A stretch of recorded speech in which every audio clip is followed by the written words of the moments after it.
నమస్తే. Welcome to Andhra Prabha. నేను మనస్విని. జీవితంలో ఒక దశలో మనమందరం అంతా చీకటిగా, మార్గాలన్నీ మూసుకుపోయాయని ఫీల్ అవుతాం. ఆత్మీయులు దూరం కావడం, పనులు ఆగిపోవడం, ఒంటరితనం వేధించడం చాలా బాధాకరమైన విషయాలే. కానీ ఇవి కేవలం కష్టాలు మాత్రమే కాదు, మీ జీవితంలో ఒక గొప్ప మార్పునకు నాంది.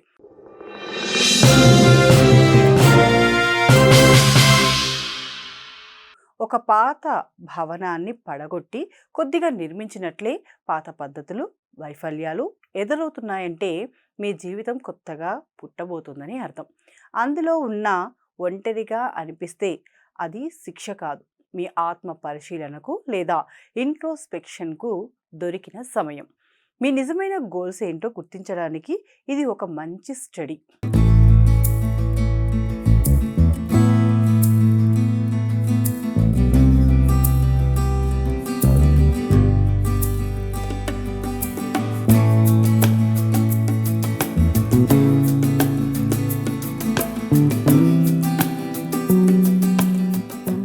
నాకేం కావాలి? నేను వెళ్తున్న దారి సరైనదేనా? అనే ప్రశ్నలు మీలో మొదలయ్యాయంటే మీరు మంచి మెచ్యూరిటీ సాధిస్తున్నారని అర్థం. కొంతమంది అకస్మాత్తుగా దూరం అవడం బాధ కలిగించినా అది మీ జర్నీకి అవసరమైన మార్పుగా గుర్తించండి. మీ గమ్యానికి తోడుగా ఉండేవారు మాత్రమే మీతో మిగిలిపోతారు.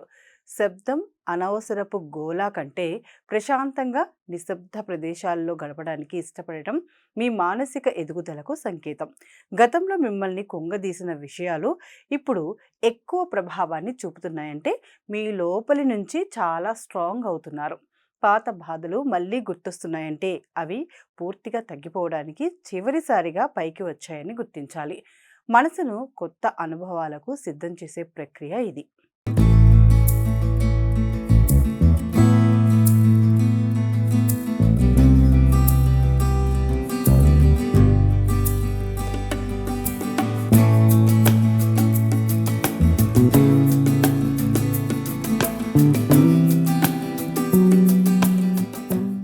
ఎటువంటి కారణం లేకుండానే అంతా బాగుంటుంది అనే బలమైన నమ్మకం మీ ఇన్ట్యూషన్ మీకు ఇస్తున్న భరోసా.